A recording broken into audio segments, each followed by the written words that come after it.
ایک اسکول میں ایک نئے استاد کی بھرتی ہوئی تو وہ اس اسکول کا ماحول دیکھ کر دنگ رہ گیا، کیونکہ وہاں بچوں کے ساتھ بہت ہی برا سلوک کیا جا رہا تھا۔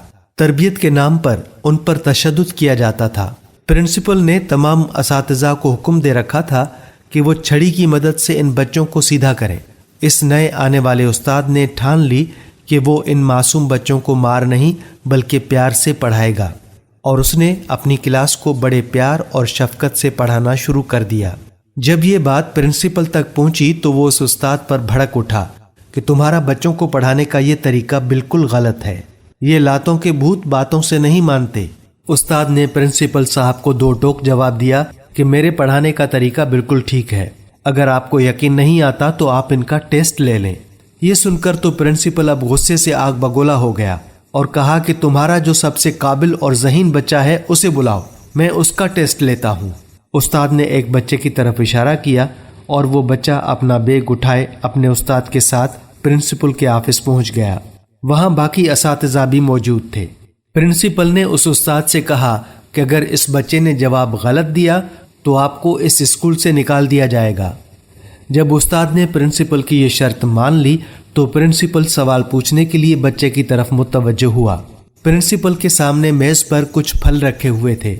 پرنسپل نے سیب اٹھائے اور بچے سے کہا کہ اگر میں تمہیں ایک سیب دوں اور پھر ایک اور سیب دوں اور پھر ایک اور سیب دوں تو بتاؤ تمہارے پاس کل کتنے سیب ہوں گے؟ بچے نے کہا کہ 4۔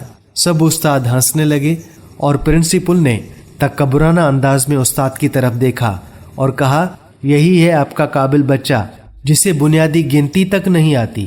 استاد نے کہا کہ بچہ کنفیوز لگ رہا ہے، اسے شاید آپ کے سوال کی سمجھ نہیں آئی، آپ ایک بار پھر سے پوچھ لیں۔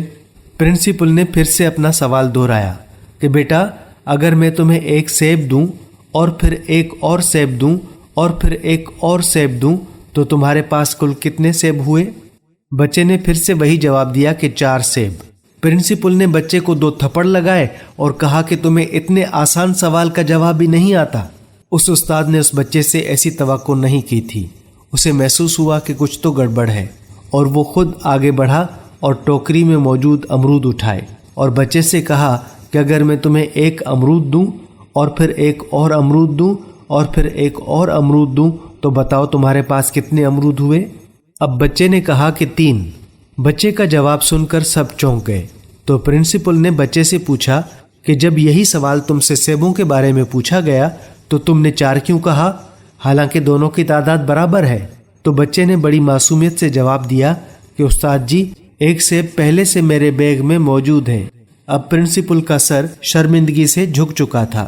استاد جی پرنسپل کی طرف مخاطب ہوئے اور بولے کہ میں جانتا ہوں کہ آپ نے یہ سب مجھے غلط ثابت کرنے کے لیے کیا، لیکن آپ یہ بات یاد رکھیں کہ بعض اوقات ایسا ہوتا ہے کہ سمجھانے والا اپنی بات سمجھا نہیں پاتا اور سمجھنے والا وہ بات سمجھ نہیں پاتا، حالانکہ دونوں اپنی جگہ درست ہوتے ہیں۔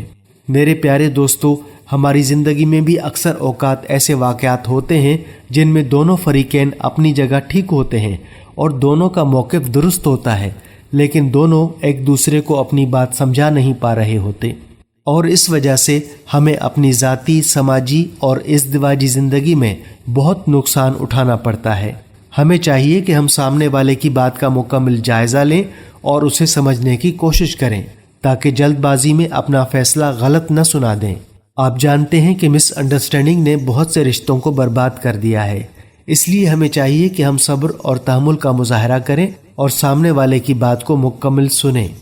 ہم امید کرتے ہیں کہ ہماری آج کی یہ ویڈیو آپ کو ضرور پسند آئی ہوگی۔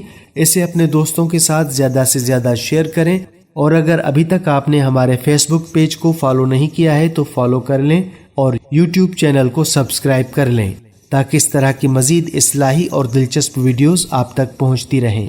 اب ہمیں اجازت دیجیے، اللہ حافظ۔